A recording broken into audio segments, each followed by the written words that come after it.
Ang rare po na ito ay nakakahirap po ng mata. May posibilidad po mabago ang ating mga mata dahil po sa glare. Kaya po kung may anti-glare upang maproteksyonan ang ating mga mata. Pangalawa, unang tama ay wait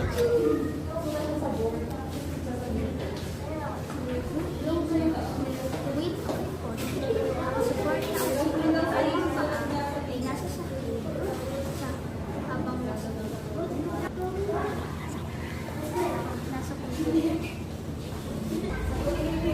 Iwasan ang paggagamit ng computer ng tuloy-tuloy. Sa isang magpahinga ng ilang minuto.